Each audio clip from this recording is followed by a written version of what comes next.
Hi everybody and welcome to episode 5 of All Talk Scottish Premiership.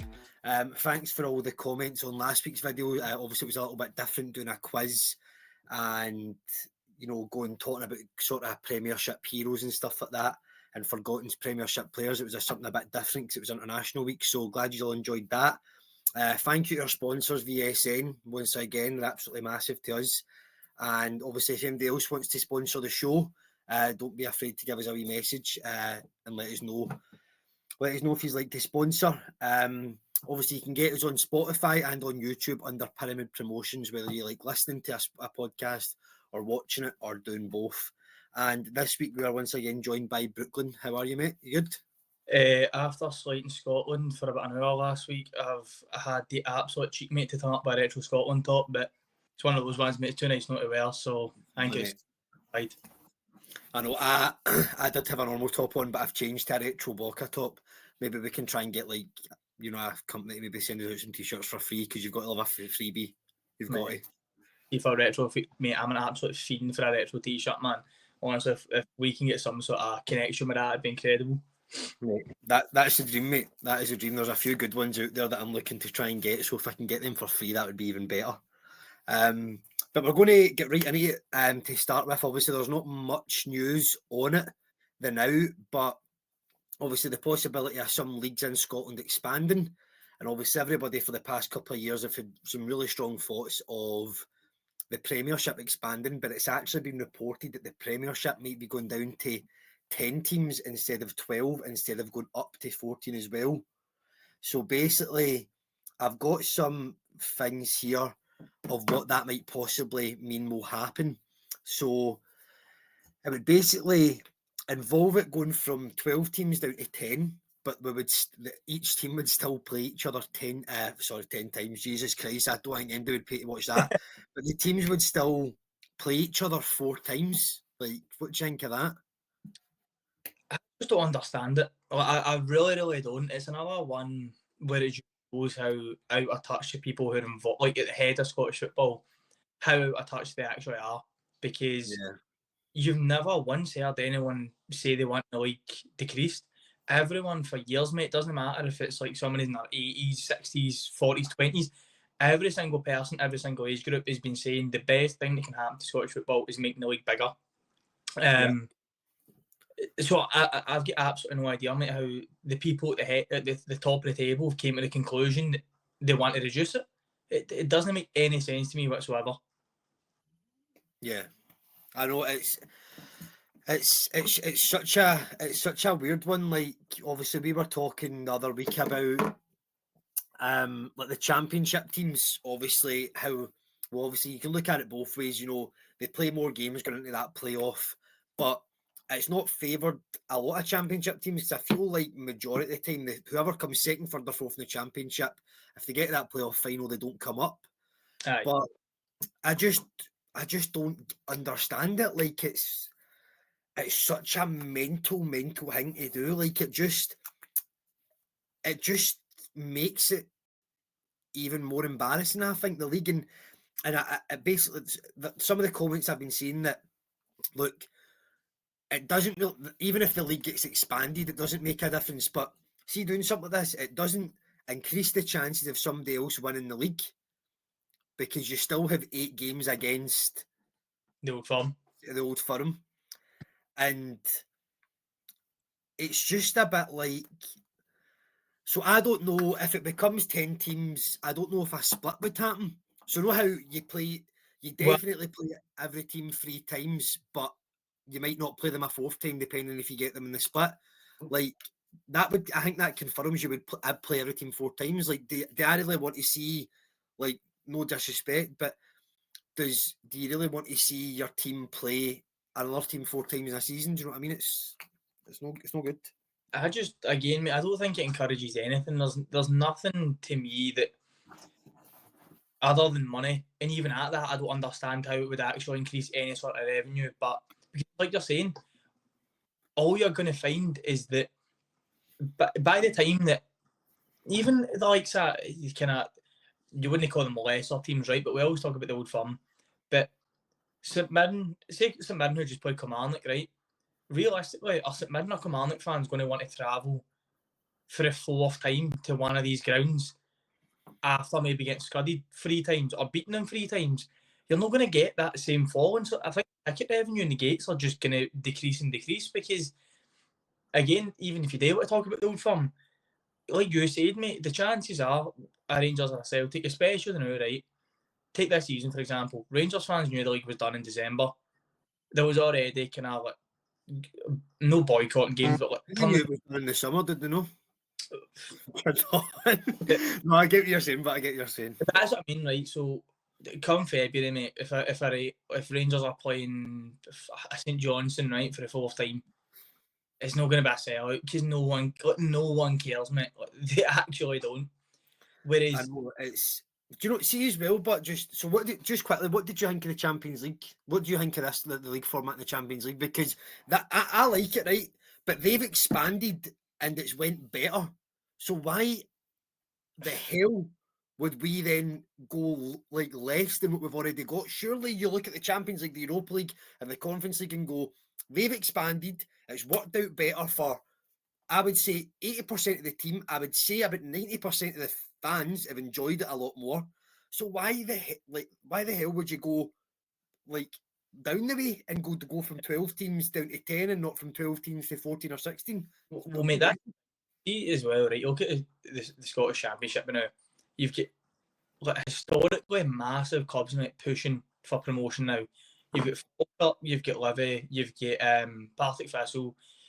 Massive clubs with massive prestige who were growing up for us, mate. Like we're in the top flight, we're pushing for Scottish Cups, going to Hampden. Like everyone's so excited this year because you've got, like I said, these massive clubs going for promotion and going. It'd be great to have them back in the league. You could have a potential 2 of them being back next season, and that will encourage away fans. It'll encourage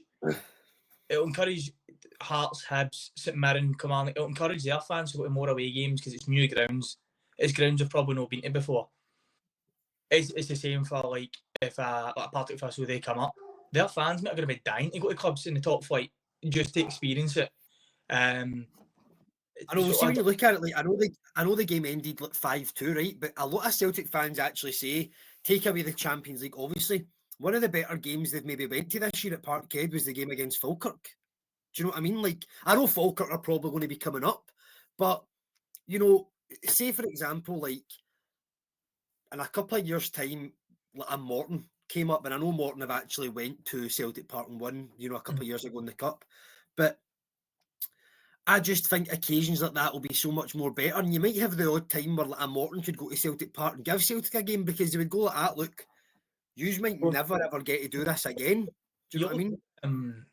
When we had Tillman, we get Partick Thistle, and I remember the controversy where, but that game, mate, that game was tight, and the atmosphere for the Partick Thistle fans was incredible.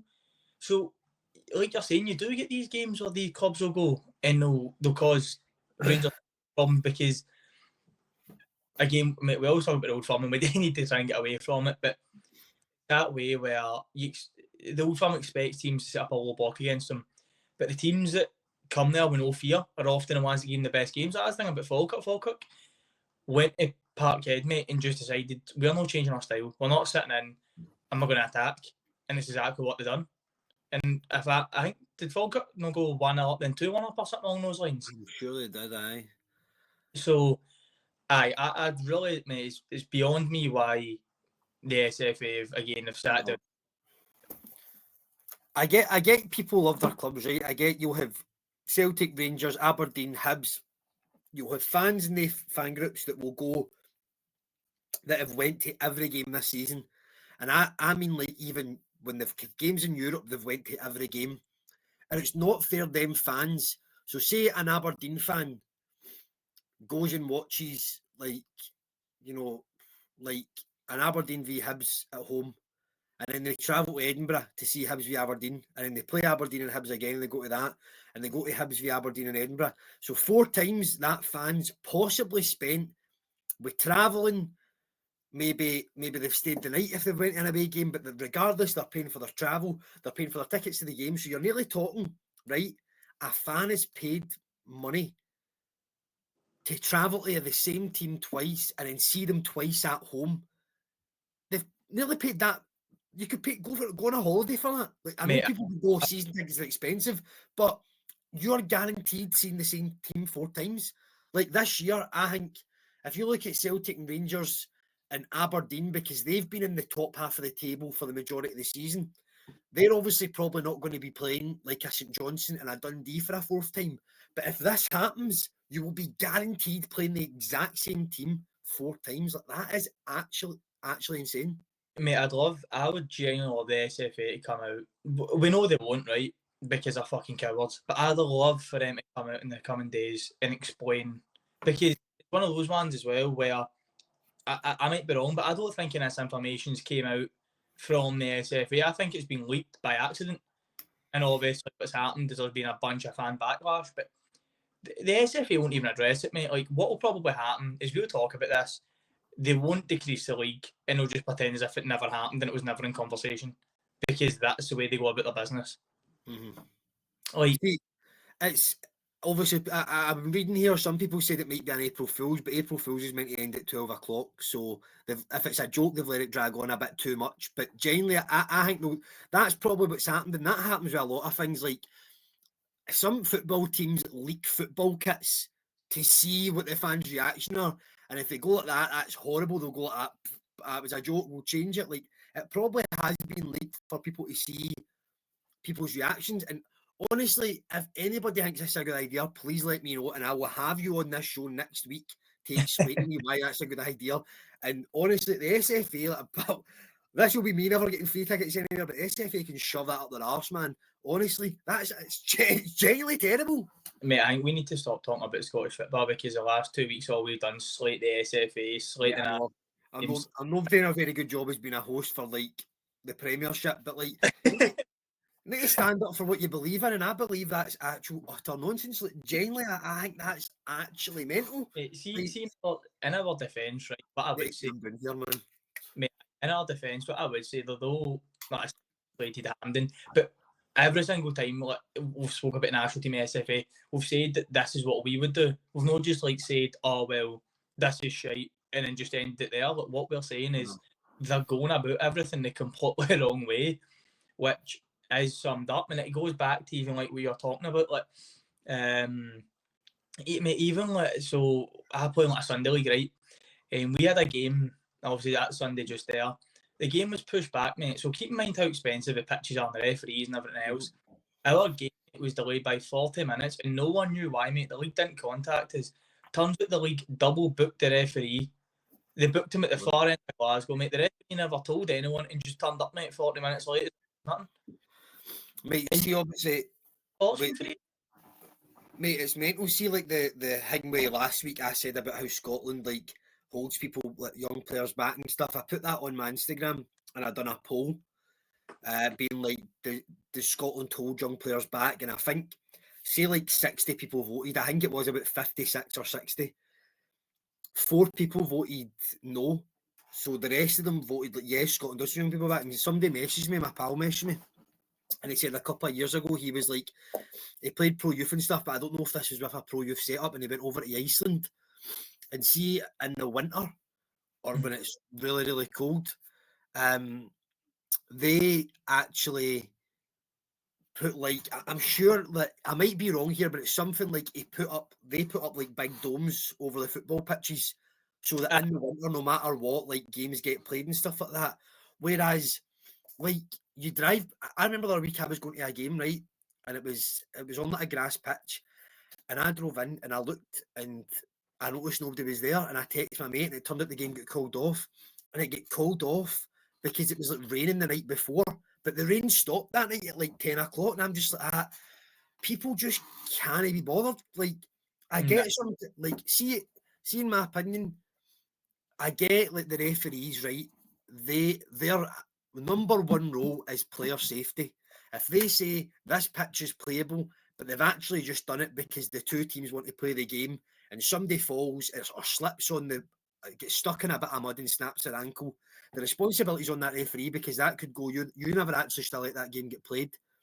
But if we're building all these AstroTurf pitches all over Scotland, and they're costing hundreds of money for people to go and play on it. And if kids want to go play on it, yeah, I get people can go in and damage it, but if kids want to go in and play on it, they need to get wire cutters on the fences to try and sneak in or climb the fences. See, if we're going to make AstroTurf pitches for games to get played, then see when it comes to the winter, find something to stop the AstroTurf from freezing or not be playable when it's a wee bit cold. Like, I'm not saying every pitch in Scotland, but somewhere, at least one or two pitches every maybe 15 or 20 odd miles should have like maybe a dome or something, just something, man, because that's why these countries are progressing. Look at a couple of years ago in the Euros, and I'm just talking about Iceland because, sorry mate, I'm going that rant here, but it has to be, I need to let that, I held it in all day, but look at Iceland in the Euros. Was it the Euros in France? Like, they beat England, you know, and then look at teams like Croatia, who, I'm not saying Croatia gets, like, they've got big domes and stuff like that, but the population of Croatia is less than us, and they're getting to World Cup finals. Like, we need to, like, if this is what our like, football governing body is coming up with, then we are fucked for a long time, man, I'll tell you that. It's like we've spoke about before, there genuinely seems to be nothing the SFA does right, because even like the safe standings no went as smoothly as anyone expected. They use a pyro, like, I know it's like a well kind of documented argument, right, but it is the most trust, mate. See, when your club, like Rangers, right, the last couple of weeks, mate, is just statement after statement saying like fan culture's wrong, they use pyro, we're getting fined by UEFA for pyro, fucking this, that, and the next thing, right? And when Rangers then make videos, like video passes for the European games, they fucking put clips of pyro. And you're like, you've just told us not to use it, but then you're encouraging it. Like, wait, look at, was it Aberdeen were playing Rangers, or they were playing, remember they were playing a game on at night time and like behind the goals and like that. That's what people love to see, like, mate, that's the thing. It adds to the atmosphere, 100%. Like, there is obviously, when fucking people are bringing fireworks right now, right, you're like, that's a bit far. Firstly, I don't know how they're managing it, but it's a bit far. But aye, like, mate, see pyro going off, whether it be with a banner or when a goal goes in or anything like that, mate, it does, it adds up extra to it. Aye, I mean, obviously we have absolutely sorted the SFA, but you know, if they've ever get tickets for a final or anything like that, just contact us and we'll take them. But we'll take a deep breath and you can let us know what you think on that. Look, this will go out and it might be that was a wind up or it wasn't real, but I mean, it's not just been the case where like one guy maybe on Twitter has put that out. Like, it's kind of been all over, you know, Twitter today. Like, you know, a lot of media outlets, including Sky Sports, has actually put it out. So I don't believe it's just one guy's made up this rumour. So we'll see what happens with that in the coming weeks. But moving on, we're going to start by just quickly going over our predictions for the games that we've done. So myself, we actually both got 4 out of 6 results right. And I got 1 correct score and you got 1 correct score. So Aberdeen beat Motherwell 4-1. Do you remember what you put for that? I think I said a Motherwell 2-1, did I not? 2-1 Motherwell, and I put 2-1 Aberdeen. Celtic Hearts, we both put 4-1, but then I actually changed it on the show last week to a 3-0. So I get a correct score on that. Hibs, you said 2. Hibs, I said 3, and then I changed it to 3-1, and it ended 3-0. St Mirren, Killie, there was I mean, you said 3 each. You said there'd be 6 goals in the game, and there was 6 goals, to be fair. 5-1 St Mirren. So I'm looking forward to talking about that game because I backed Derek McInnes as Rangers, all the Scotland managers. So that shows how much I know. Dundee, as we said last week, Lyle Cameron wasn't even in the squad, I'm pretty sure. Mate, I'd say we built it up 2 weeks ago, and then last week we both agreed, you know what, any money it won't have been a squad. So for that game, you said 3-1 Rangers, and I said 3-2 Dundee and 4-3. I mean, I was out on Saturday in the Record Factory, and that game was on. It was some game. Ross County, I said 1 each. You said 1-0 Dundee United. So you get the correct score for that.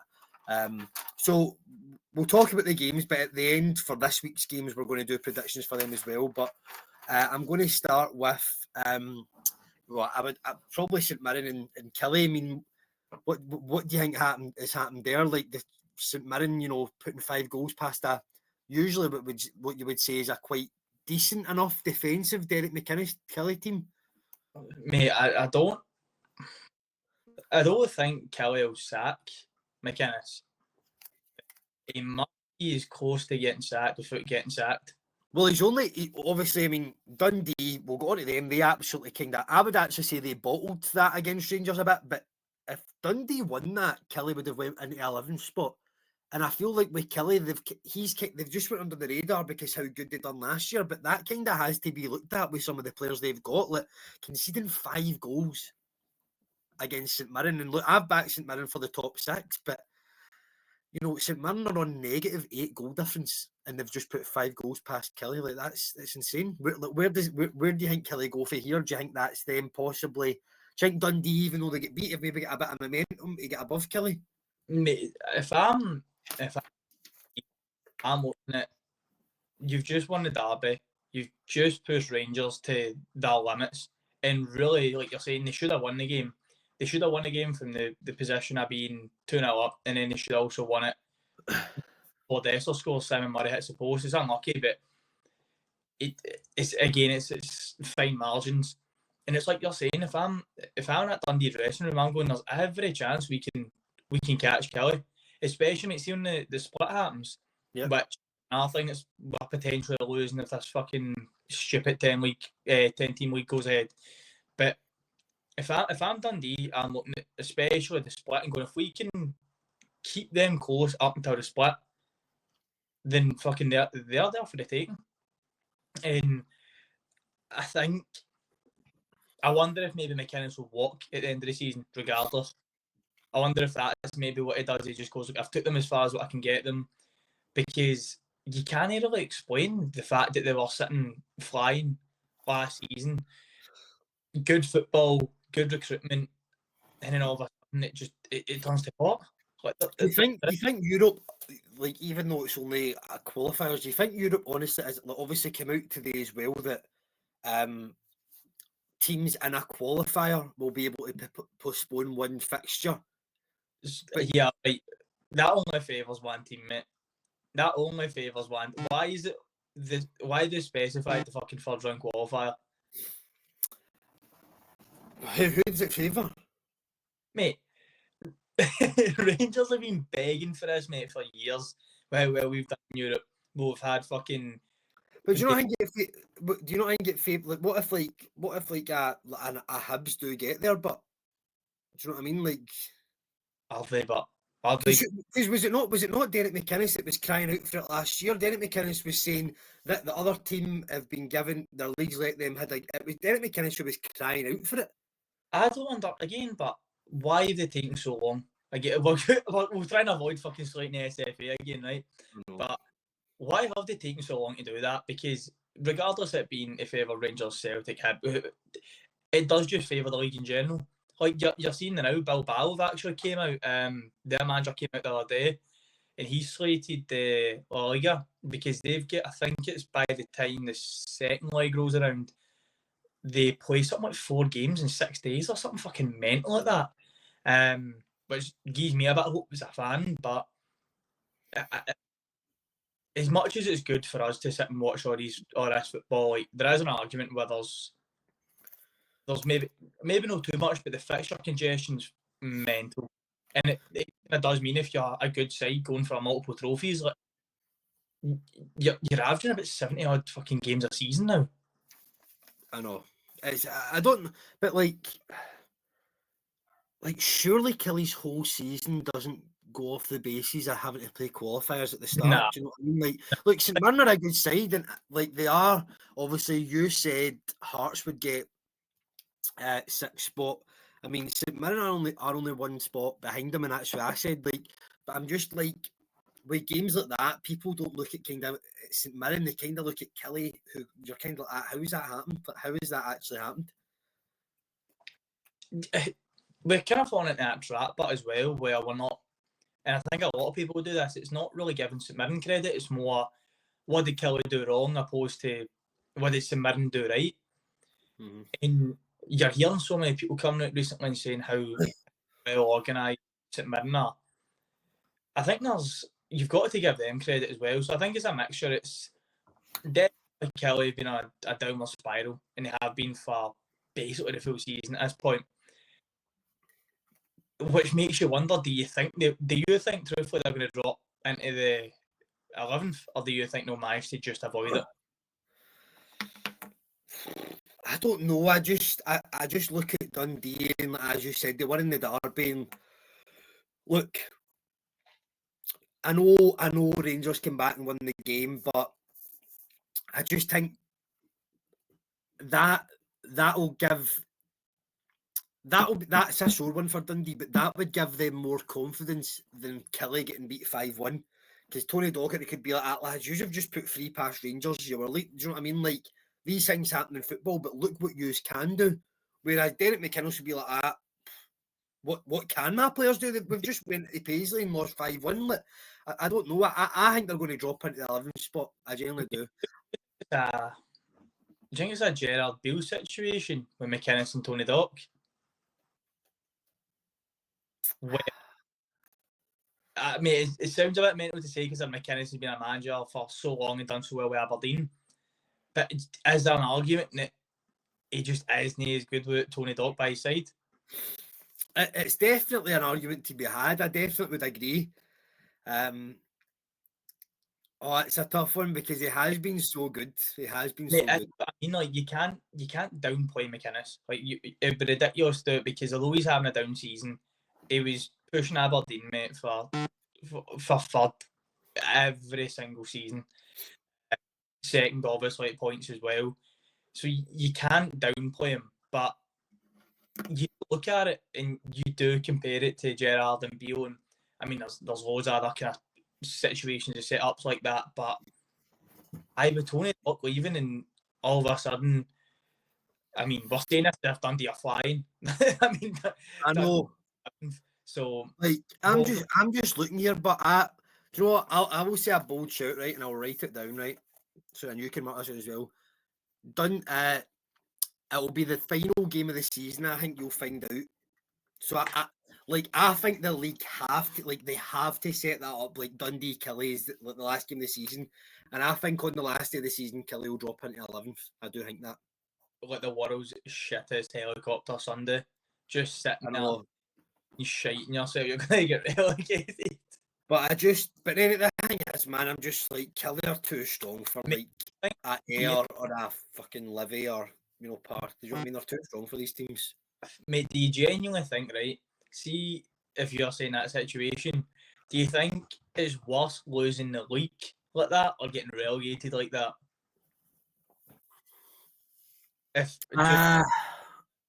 It's so hard to compare. It depends who you are, because if you're getting relegated, I imagine your wages are getting halved, and if you're a player,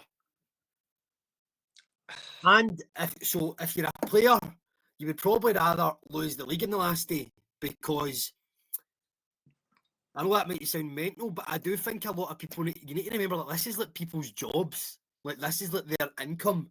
So see, if you lose the league in the last day, I doubt the club's going to go, you're on 20 grand, you're now on 10. But if you're at like a Dundee, right, and you're on 4 grand or you're on 2 grand, and that's then going down half, like then as a manager as well, I would like to think nowadays, like, see if Brendan Rodgers lost the league last year, right? I don't believe Celtic would have sacked him. See next year, if Celtic and Rangers are going for the title and Rangers win it in the last day, I don't believe Brendan Rodgers gets sacked. I think people just need to go, Rangers will give you a run for your money. Whereas I think if a manager gets relegated on the last day, they're more at risk of losing a job. So I think for a player and a manager, you potentially would probably rather maybe lose the league in the last day, because look, yeah, if you win the league and stuff like that, you get a bonus. But I don't think it will, see in Scotland, like, I don't imagine if a Celtic or Rangers win the league and say you're on 20 grand, you're then going to go from 20 to 35. You'll probably go from like 20 grand to like 23 if you stay the next season. But see, if you were one of the players that were amazing that year, you're probably not going to be at Celtic Rangers next year. Aye, but it's true. As a fan, I mean, I don't know, man. I'd probably rather get relegated, wouldn't you? Because then you could just then you could potentially win the league the next year. Whereas I don't I know you think could win it. definitely depend who you are. Like, you look at Livy, who were kind of struggling for a couple of seasons, like holding on by skin their teeth. They go down and now, I wouldn't say that fans are loving it, but they're competing every single week and they're back to playing their kind of style of football and everything. So, I mean, it's a catch-22 really, but I mean, fucking, you wouldn't really have been in either situation, to be honest. But I know, because I'm just looking here, like at the table, like so many teams could just like it's so close, like it's crazy. Like, what do you think Dundee will be 11th?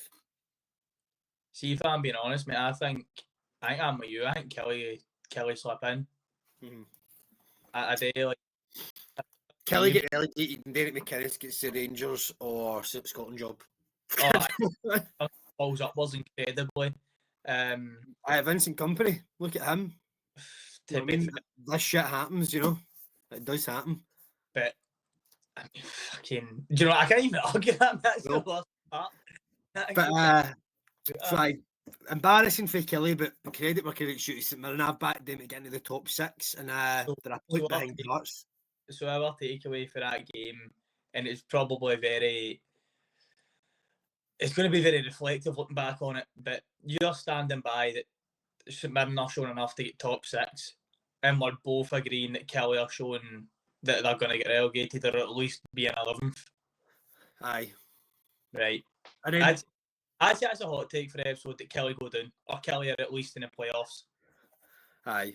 It's going to, it's really, it is a hot take, but I'm going to stick with it. And going from Kelly, who I've, on the first and second episode, I said their manager could be a potential future Rangers manager. Is the future Rangers manager going to be Barry Ferguson? So 4-3 away to Dundee. Obviously, it's one of the ones, any last minute goal, you don't really care about who you're playing. You know, Rangers could be playing, you know, your Sunday League team, but you get a last minute goal, you're still going to enjoy it. Could he be the future Rangers manager, Barry Ferguson? Mate, you know, it's so difficult to answer because there's so many caveats for the situation. So, well, a lot of people are saying, I think we've conceded like 2 goals in something like 4 out of 6 games or something. I think it's 5 possibly. I think it's 5 out of 7 games you've conceded 2 goals. Right, but you look at it right. So defence isn't strong enough, but at the same time, he can only work with what he's got, and he's made changes in game that have changed the game. See, when you say that, they're right. He can only work with what he's got, but would you not like to think the squad that he's got right now at the start of the season they were classed as title challengers? But that's the thing that confuses me with Rangers, and it has done for years, is to me, I still look at the squad, and it's kind of like we spoke about the combined 11 a couple of weeks ago. I still think there is very talented. There's genuinely, for me, very few players I would take out. Like, if everyone's fit, which is a big if, you're probably looking at another centre back, because the problem is that, like, every club's guilty of this, but Robin Proper came in with a high reputation. Like, he was a FC20. Like, they're again a historically big club, so you're expecting a big, strong Dutch centre back to come in, and maybe even Stroll might be a stretch, but you expect him to do well in the league, and he's just been a bomb scare. Sterling, who you couldn't drop last season, has been injured and been in and out of the squad under Clement. Yefty has looked good. Ridvan, I think, other than Saturday, really? I think he's young. He's still got to learn how to defend properly, which is mental to say for a left back, right? But Brazilian left backs are notorious for not being better. Brazilian fullbacks in general are notorious for not. I just think I think he's, as I've said this before, he had one good game and it was against, you know, Celtic, and I know people can go, that's all that matters, but it isn't really, you know. Nah, I think he is a good player. Really? Aye, I think he's only 21. I think the shouts for him to move to Chelsea are fucking mental. I don't think he's anywhere near that. He's not even. See in the summer, right? Like this summer coming, right? say somebody went like that to you, right? You want your club to go for a title. Who do you think would do a better job at taking you there, Philip Clement or Barry Ferguson? It's going to be. I mean, you're kind of putting me between a rock and a hard place there. But right, this at this point in time, mate, it's Barry Ferguson, because I think one of the main things for me, right, is the fact that Clement was coming out after games and making excuses, and also throwing players under the bus, and it was destroying players' confidence, mate. Like, you could see it. Like, they didn't believe in themselves at all. Which, regardless, you should if you play for a big club, no matter where you are. Like, no matter what country you're in, you should have the belief in yourself. But, mate, it was coming out with excuses, and if it was him in charge of that Dundee game there, and somehow we get that result, which he never would have got, it would have come after the game, and he Do you would have think that Clement side, but would have conceded 3 goals to Dundee? Aye, pretty sure we did concede 3 goals to Dundee, mate. Mate, he was at times, mate. Fair, but I'm sure I seen a stat come up in the game, and like it was like Dundee against the top 3, so it was at Celtic, Rangers, and Hibs.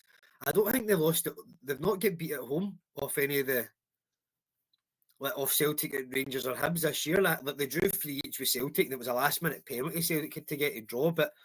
I don't know. It's obviously, I think it is clear to see it is just papering over the cracks. Like, obviously, I said I think Bilbao would be a tougher game for Rangers and Roma, but I don't know. I just am like.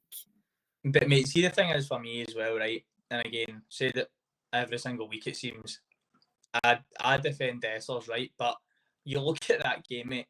The boy had something like 9 chances. So, although it's taking a last minute win on everything else, if he takes, mate, it's all like that thing, like everything happens, so it's like kind of butterfly effect. But Dessers had a chance and we're 1-0 down. A 1-on-1 chance, mate, a sitter to make it 1 each. If he makes it 1 each, Rangers could possibly go on and win that 3-4-1. They could also lose the game for that point. But you bring yourself back into the game straight away and it changes everything. Yeah. So it's so hard to say, well, Barry Ferguson's conceding, Barry Ferguson's doing this, blah, blah, blah. A manager can't put the balls in the back of your net. What about we'll get on to Dundee with how good they were as well, but what about Butland? How many mistakes can he keep on making? Mate, do you know, genuinely, and I said this, and it's not even just hindsight, I said last season that you've got to cash in on him. We got him in a free, and he was incredible, but his stock was never going to be higher because of his... Do you not think there's a reason he's always fell away from the clubs that he's been at? Well, I was just, you see, in the summer, when it was kind of getting linked away and Rangers fans were saying how good he was and everything else, and rightfully so. I actually did see a couple of Stoke City fans, see, like, when they started to make your first mistake or two at the start of this season, Stoke City fans were commenting underneath Rangers pages being like, this is what you get with Butland. Like, that, but I don't get it's just mental stuff like that happens. That's the thing, like, he's as I say, he's been at the Premier League. He was at Man United last season, first choice goalkeeper, right enough, but he was at Man United. Like, he's obviously got a fairly good reputation. You do see he's an incredible shot, even in the most recent Old Firm. That save for Tati that we spoke about was ridiculous. So he still pulls off wonder saves with the game against Hearts a few weeks ago. Even against Fenerbahce as well, some great saves. But I think we brought him in a free. I think if you can somehow get 5 million, you take it straight away. Do you think you could go for 5 million, but realistically, you wouldn't go any lower than 3. You wouldn't sell him for I don't think Jack Butland leaves Rangers for any more than 2 million. Genuinely, constantly, I don't think Jack Butland leaves for any more than 2 million. Mate, I think he's still got a good enough rate. And see, because he's done it in Europe as well, I still think you'll get because, mate, realistically, right, we're talking about this. Keep in mind that 3 million in a Scottish club is good money. Mate, to an English club, that is nothing. Doesn't have in a championship, that's nothing. So, see if there's maybe, mate, Leeds, right? For example, Leeds, that Melia is something like, obviously, you always get the expected goals of how many goals your goalkeeper saves you per season or per game. Mate, Melia has got a -3. I've never seen a keeper with minus in my life. I know. You Mate, could. I don't know. 5 million's a lot. I know you said you want to take any less than 3, but right, if you're putting into perspective what I'm saying, see if Leeds get promoted and they go out and maybe spend big for a second choice goalkeeper who is a good shot stopper for £3 million, mate, there's nothing to them, but it's good money for Rangers who brought him in a free. So I think you could Rangers wouldn't sell him for £2 because it would be so hard for us to replace him for £2 million for a goalkeeper. But I mean, mate, West Foderingham is at fucking West Ham.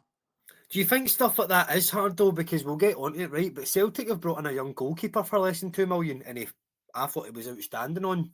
Never had much to do right enough, but when he had to do something, he done it very, very well. Is it hard to get a player for under £2 million? I think if you want to do well in Europe and as well, you've brought in a backup goalkeeper for £2 million. Keep in mind, like, and he has one for Celtic got Kasper Schmeichel for free. Aye, but that's a stopgap. Like, we're not talking here about players that are out of contract, because you can get players out of contract and the reputation of Rangers and Celtic can pull them in. But if how old is he? How old is Butland? I want to say like early 30s, mate. I'll check quickly, but keep going what you're saying. Aye, mate. So, but like, with Kasper Schmeichel, he's done it with Joe Hart as well. You brought him in on frees. If you're doing it with a goalkeeper, you can bring a keeper for free, but it's a stopgap. I mean, we brought in Butland for free, so aye, he's 32. Aye, so mate, he's young for a goalkeeper. He's got minimum 6 years left at the top. Do you think he'll be your number one next year? Nah, I think we'll sell him. Really? I think it's especially because he has had FA performances. I think that I think if a reasonable bid comes in, I think Rangers will be looking to move him on.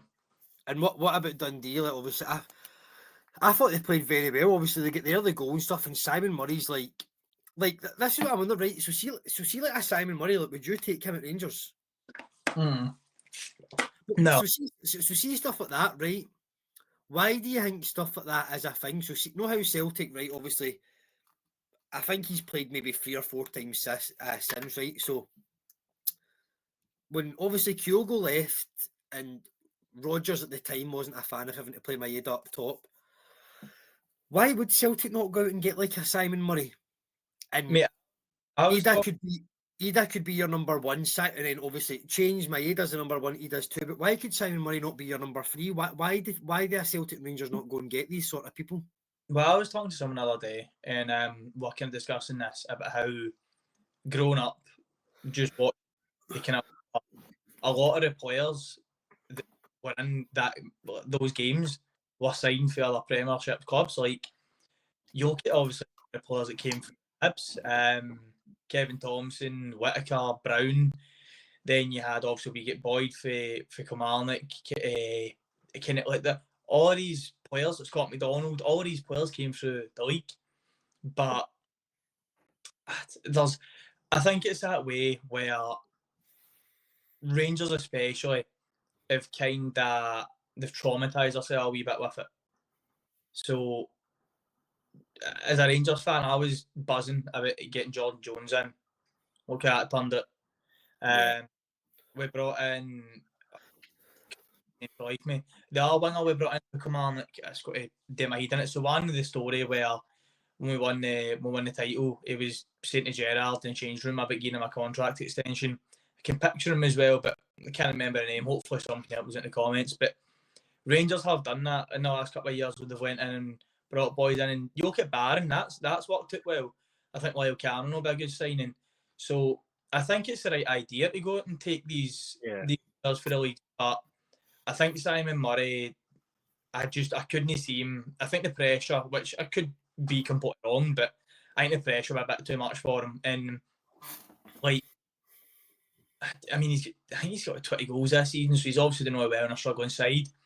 And that finish for the first goal is incredible, but I think you would maybe in a Dessler situation again, where when he's got time to think and he's got so many chances, is he going to get himself in these positions, or is he maybe just a kind of big fish in a small pond sort of thing? No, I agree. It is an issue to take nowadays. We kind of signing players for the same league. Like, I'm not saying I would have taken Simon Murray at Celtic, but I just wonder when, he is doing it for a Dundee, but is it because when people play a Dundee, you know, they don't sit in, whereas when they go to a Celtic, they'll sit in? Could he play like that? But it was a good game. Well, it was on when I was in the Record Factory, and it was a good game to kind of have on in the background and seeing, obviously, Rangers getting that win again, which would stop. I think Rangers would still need to lose this weekend for Celtic to win the league, but it keeps the party from happening for Celtic fans anyway. But a good game. One of the main things, definitely, but it was a good advert for Scottish football. Well, I know that's a massive cliche, but a game on a Saturday night on Sky Sports, you're probably finding that a lot of people are, like you're saying, that it's probably on in the background of the pubs. Whether it be like, obviously in Scotland, probably in England as well, mate, if I'm being honest, just because of 5:30 and a Saturday, it's probably on in the background. So it's a great advert, and like you're saying, Dundee, where they play some really, really good bits of football. In I think there's a couple of, again, there is definitely players across the league. We'll go into Hearts obviously soon, but I'd have signed Penrice when we had the chance. Why? I don't know why Celtic didn't go for him either, to be honest. I don't know why. Why would you sign Penrice, but if Lefty's so good? Right. But I think, because again, what the good thing is with Rangers and Celtic, again, going back to years ago, was they had strength in numbers and they had depth. Like, you look at, but see with Rangers' finances, do you really think they need to be financing, 3 left backs at their club who probably all want to be starting as well? But realistically, you could probably have been smarter and brought in Yefty, which I think was a free contract, or we paid a compensation. And then maybe Penrice, and then you could have moved on Yilmaz in January when the interest was there, because you paid 5-6 million, and I quite like Yilmaz, but with his injury record, if you're getting your money back, you probably take it. Aye. And you would have brought in someone that can do it in the league the way Penrice can, and then Yefty can be protected maybe a bit more for Europe, and I don't doubt that Penrice could also do well in Europe. So I think that's what you're saying about finances. It maybe just allows you to be a bit smarter with your kind of squad development. No, I agree with you on that. We'll do a double whammy here, talking about them at the same time, because how close they are on the table. So Aberdeen beat Motherwell 4-1, and Hibs beat St Johnstone 3-0. So what do you make of their performances? Where do you see sort of Hibs and Aberdeen? I'm still going to back Hibs. I mean, we'll see with my prediction. I mean, we know what team I support, but I just genuinely do believe Hibs could get a result this weekend. But where do you think they two go? Do you think it stays the way it is now? Hibs in third, Aberdeen fourth. Dundee, obviously they won, but do you think they're anywhere near the third spot, or do you think it'll be the exact way it is third, fourth, and fifth? I think it probably does remain the same. I mean, Hibs are, mate, they're 15 games unbeaten, which is incredible considering where they came from. And see, to be honest, the main thing for me, like you're saying, it's an clean sheet for Hibs, but at the start of the season, that was the main problem with Hibs. Everyone was talking about how poor the defence was. I mean, Big Rocky Bashiri was, at times, looked as if he'd never seen a football in his life. Whereas all of a sudden, he's looking calm in the ball. He's not making anyone else many mistakes. And he's got him playing really, really good football. I think he's in contention for manager of the season, but really? David Gray, I think so. They were honking at the start. Aye, but I think that you've got to take that. He can definitely get the most improved, but he's not getting the fucking manager of the season, man. Mate, I think no, because you've got realistically, you've got to have a short list. And no, I get that. I get he should be up there, but he actually can't get it. He can get the most. No, I totally get it. Mate, look, only one guy's getting it, right? Let's be honest. It's the same as Aberdeen. Like the Aberdeen manager, like he will be in the running, but he said half of a good season. Like no, but he's not even. Mate, firstly, they're unbeaten longer than what the unbeaten run was, and secondly, Aberdeen have been halting for more than half a season, mate. Like they dropped off in like October. Do you think if Celtic don't win the treble, Rodgers still gets it? Aye. Do you? I know, because who really do you give it to? Because the two managers we've just said, one of them has had an on and off season, hot and cold season. once had a good half of a season, who else would really get it? Like, you're only going to look at the top sort of teams. Like, is Jim Goodwin going to be your mate? But his Dundee United team finished 5th, probably not. So it's going to be Rodgers, really, isn't it? I'm actually quite impressed, mate, that our predictions have been as close as what they have been, because we said in the very first episode that this season's been so hard to predict. And you look at, mate, see if you actually sat down, if anyone could be bothered, and looked at the form book for all of these teams, like, it's been such an up and down season. Like, Dundee United again started flying and they're still doing well, and they've probably stayed as steady as probably most teams. But Hibs, Hearts started woeful. Then bounce right back up. The difference is Hearts get the manager bounce, whereas David Gray, whatever he's changed in there, he's managed to get everyone pulling in one direction, and it's. I think they're going to get third now. I think they look quite comfortable in it. I tell you something though, obviously, like, you're talking about a good advert for Scottish football. What wasn't a good advert for Scottish football was Ross County Dundee. If that was on in my back garden, I'd have shut the blinds, man. But the main thing is, obviously, Dundee United, they did pick up that win, and we'll go on to the games, but they've not got an easy game this weekend as well. But all the 3rd, 4th, and 5th all won, so that makes something exciting as well. We've not got a title race. We don't really have a relegation battle because St Johnstone get beat. Like, we've got a relegation playoff battle, which is good, but St Johnstone are gone, I believe. But Aberdeen, Hibs, and Dundee United all winning it does make it exciting. So is that what you think? Then it'll finish the exact way it is, 3rd, 4th, and 5th. Aye, I think Hibs have got too much going forward. I think Triantis in the middle of the park, and then you've got Martin Boyle, Dwight Gale. Triantis is good, by the way. I like Triantis. Mate, that, again, if you're kind of Rangers Celtic, that's a boy you'd look at. See if you can get him for 1-2 million, which whether Hibs would sell you at for that sort of price. But someone that can play centre back and a holding midfielder is perfect, especially in a Rangers system that go between the 3 and the 5. He's ideal, to be honest, mate. He's really good. I like him. Probably the Caddens as well. There's an argument for kind of bigger clubs to be bigger. Sorry, I know Hibs are a massive. Well, I believe Chris Cadden, the right wing back, I believe he got a contract extension, so I'd be surprised to see him leave. I think Hibs are really trying to build something, and if Hibs can get 3rd, I would like to think they could get Europe. I think, but I'm pretty sure 3rd automatically gets sort of. They can go for the Europa League, but they do get the conference. That's what happened with Hearts this year. It's a but we obviously Dwight Gale leaving at the end of the season, then there's rumours of Martin Boyle going again. So they maybe be looking at replacing kind of 2 and 3 strikers, and then that's are they able to do that? It would be interesting if I could see if Hibs secure 3rd. I would wonder if they would go to Wrexham and maybe try and get Dalby in. Could try and get Simon Murray again. Mate, Simon Murray and Dalby for maybe a combined kind of 2-3 million by the way. It's exciting. It is exciting, but I agree with you. I think it will stay the exact same way it is. And on to the last game, Celtic v Hearts 3-0.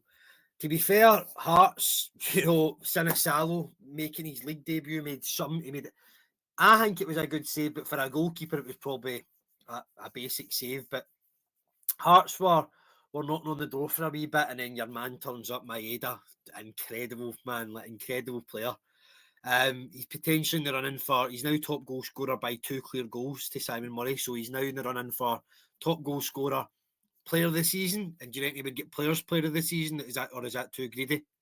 Or would you like to think the players would be voted like he's done it in finals, Champions League, and that's the thing, right? Kyogo did do it in Europe, but that's what worries me, and that's what would worry a lot of Celtic fans is Kyogo did in Europe, but there's a lot of games in Europe where he went quiet, and he done that in some league games, but there is not a game Daisen Maeda goes quiet. There isn't. No matter who he plays, Daisen Maeda is busy. And that's why I think he could be one of the biggest losses for Celtic in recent years, by the way, and I'm not even kidding on. Mate, genuinely just, mate, he's like fucking just fueled by like battery acid and Mate, fucking he eats Duracell batteries for his breakfast, man. It's actually incredible. fucking does not stop running or pressing. It is fucking terrifying. I think he'll get. I think it's a quick sweep. Again, it's very hard to say who else in the league gets player's player. If I'm being honest, again, you always kind of go back to if you're kind of looking down the league. Again, maybe to honest, but I don't think they kind of the rest of the league and the kind of players probably do rate him, but he's not done enough. The Caden's probably not done enough. Had injuries as well. Yeah, I feel like there isn't. The only player that even would be in contention, and even at that, it's still he's not even close with Billet Raskin, and he's not even close to the season Maeda's had. But if you're trying to just, do you think Raskin would be closer than Akun? only because I think people do vote on recency bias. I think that would actually be the only. I don't know if Kun would be recency bias because he's not done much in about 10 games. That's what I mean. I think people right. would vote for Raskin just because Aye. The recency bias in the sense of done well in Europe recently. He's got the call up to the national team unlike Engels. He's fucking. Engels will have 3 medals at the end of the season, unlike Raskin, but we'll talk about that another time. Mate, just you wait until St Johnstone, mate. I'm telling you that they've got a relegation. But no, I thought Hearts were good at the start. I thought they fell away from it. I thought Shanklin was very poor. The big striker for Hearts, and I don't mean a disrespectful way. I'm not even going to try and butcher his name, but I thought he was getting the. He was making Carter Vickers make these stupid fouls, and to be fair, Carter Vickers made about 3 of them, and I don't think he get booked. But Hearts were knocking on the door. A great save by Sinisalo, but as soon as Maeda got slipped in, that was game done. Craig Gordon, fuck knows, man. He must not be allowed to shout in the house or something like that, man. Every fucking time the ball hit the back of the net, he's moaning about something. Cheer up, big man. You're playing the biggest stadium in Scotland. Enjoy it. Mate, I'm telling you, see, it just reminds me, do you remember the cup final of Ryan Jacks?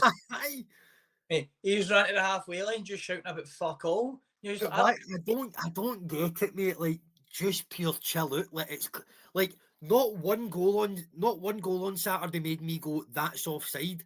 But see if it is offside, big man, just stand and wait for it to be given. Like, fucking chill out, man. I don't get it. Every goal, like, he does it nearly every game. It's not just Celtic. Somebody scores against him. It's like, no. He must have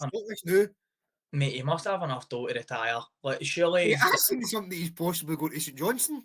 Mate, surely he just doesn't care anymore, mate. He's like 41 or something. Like, just get. He's Scotland's best goalkeeper. Mate, break the Scottish. I know some people, right, but they can't, like, I get you don't like losing and you don't want to concede, but see if I was his teammate, a big man, chill out, please. Like, please just chill out. Like, I know, like, we've just lost our third goal in the first half. We don't do running to the referee every time something like that happens. Like, see, do you know what I kept on thinking? See if it's supposed to 7-0, Jenky keeps running to the referee every goal. That's what I was honestly thinking. Mate, this is the problem with goalkeepers being captains, because your captain is the one that speaks to them. But he looks like a dick, mate, because he just fucking sprinted 60 yards to go. Who's playing him onside? And he goes him and just goes, all right, sound. And that's to jog back to his goal. Mate, he must not be allowed to shout in the house, man. But Celtic, they played well. I thought Celtic played some, and I said that to you. I know it was only 3-0, and I'm saying only 3-0, but I said to you, I think Celtic from now to the end of the season need to stick in some really good performances, because I think that Derby defeat really, really hurt, and you could actually have a treble winning side who's lost 3 times in the league to their rivals. You could actually possibly have that, but I think that performance was really good, and I think we'll go to St Johnstone and win, but as I said, I don't know if it'll be us Celtic win the league this year, this week, sorry, but it was a good performance from them. I thought they played really well. Mate, Naroki must have gave fucking Rodgers back his Gucci belt, because he's... I did say to you, but I did say what might go against Naroki is the fact that we went international, and by that time Scales or something might be fit, but I've always liked him. I know he had a bit of a nightmare away to Aberdeen one game, but he came on one Celtic Rangers game, as I've said before. I thought he played very well. I feel like, he is one of the players where he's possibly got a mistake in them, but so is every player. Like, look at Big Starfelt. And Starfelt and Carter Vickers never lost a single league game. And I'm telling you right now, I like Starfelt and I would take him over. That's a real stat. Mate, Starfelt and Vickers never lost a league game. They lost at Hampden. They lost at Hampden, but that wasn't a league game. Mate, anytime I watched him, mate, it was a fucking bomb scare. I cannot believe that's a real stat. Mate, Starfelt and Vickers never lost a league game. I like Big Naroki and I would like to see, and it would be quite funny just pure seeing that, like, Celtic will end the season with what, like, Scales, Trusty, Naroki. That Dane, Stephen Welsh went away, Dane Murray's came in. I don't know if Dane Murray's made a league appearance, he possibly has. So you've possibly got 4 other centre-backs along with Vickers, so 5 all in getting a league medal, which is good squad rotation to be fair, but yeah, great win for Celtic. Hearts obviously still in 6th, who you back to get 6th, but Mass St Mirren, who I back to get 6th, are sitting 1 point behind them in 7th, so it'll be an interesting, I believe, not this week, but next week, the 12th of April. That is the last set of games before the split. But the game is this week. We'll go right into it, Brooklyn, so we'll do some predictions, if you're up for that. Aye, mate, of course, aye. So we'll keep notes. So we'll just do it. So I get 4 out of 6 results, you get 4 out of 6 results, and we get 1 correct score. So we'll just do 1 correct score is 2 points, and everything else is 1. So I've got 6 points, and you've got 6 points. That's some quick maths. I never even get my Nat 4 maths. But Dundee against St Mirren. So you get Dundee, who lost 4-3 at home to Rangers, but me and you believe they've still got a bit of momentum. 2-1 Dundee. 2-1 Dundee. 2-1, mate. That is a bold prediction. Dundee beats St Mirren. I am going to go 2-2.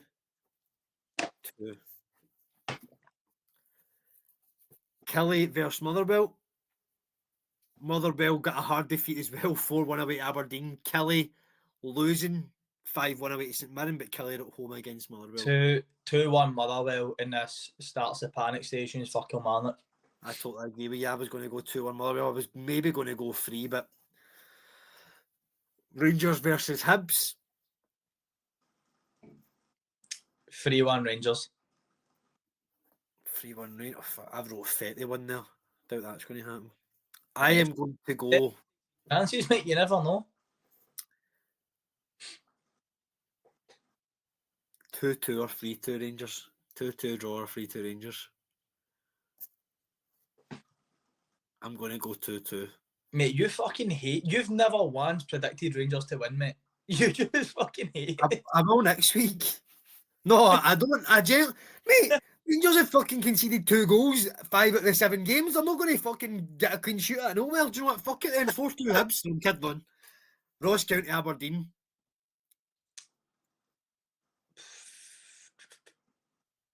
3-0 Aberdeen. Really, I'm going to. No, do you know what? There's got to be a clean. There can't be a clean sheet. I'll fuck it. Celtic. And I was going to go 2-0 Aberdeen, but I've put 2-1. But I'll go 2-0. 2-0 Aberdeen. I know Rangers fans can come at me, but see next week I'll pick them to win next week. But that's what I fucking believe, alright? 3-0. St Johnstone Celtic. Oh fucking hell, man. 6-0 Celtic. I've wrote 6-0 and all. Fucking unreal, man. Dies Maeda hat trick, ready? Maeda times 3. I think Kuhn scores again. He might get 2 if he's Hearts v Dundee United. 2-1 Hearts. Really? 2-1 Hearts. Aye, so, bro, if I put a coupon on, man, I will have put fucking 3 draws on this. I'm gonna go 1 each. I'm telling you what, by the way, see if you're doing over, we coupon for over and under goals over a weekend could be a good shout. So, good money. So if these results happened, so even if my result happened with the Dundee game and the St Mirren game, but we'll go with yours to make it easier. So if Dundee beat St Mirren, you would have Motherwell to beat Killie, which would put Dundee above Killie. And then that would also put Motherwell above St Mirren. If you had Rangers to beat Hibs, I guess they would move a wee bit closer to Celtic, only for Celtic to then move the exact same away, 3 points away again if they beat St Johnstone. And if you have had Aberdeen to beat Ross County, that would then put Aberdeen above Hibs into third. And if you had Hearts to beat Dundee United, you would have Dundee United 2 points behind. You would have Hearts behind 2 points from Dundee United. So it does change a wee bit. Does change a wee bit. I will get absolutely slaughtered for Rangers fans this episode, but it's just honestly what I believe. Like, I just don't see how. I don't see you winning that game, but I think every other one we've kind of agreed on. Look, we've not really went against each other apart from that game. I've just kind of any game you thought somebody's going to win, I feel like it's going to be a draw. It's like we've said, but of like time and time again, this season's so difficult to predict it, and it's that way where we've been quite recently, but mate, we're doing it again. It'll be could I get 0 fucking results. I mean, you could find that St Johnstone turn up, get a 1-0 against now, and Dundee choking fucking everything changes. So, mate, it's so difficult to say. I know. I look forward to it, and I hope everybody has enjoyed episode 5. Thanks for listening or watching, and we'll be back again next week. So make sure to like, subscribe, and share. And I hope you all have a good weekend. And if anybody from the SFA has anything to say, we'll happily have you on so we can ask you the questions as to what's going on. So thanks everybody, and thank you, Brooklyn, as well, for coming on again. Cheers. Having us again, mate. Cheers. Well, cheers. Thank you.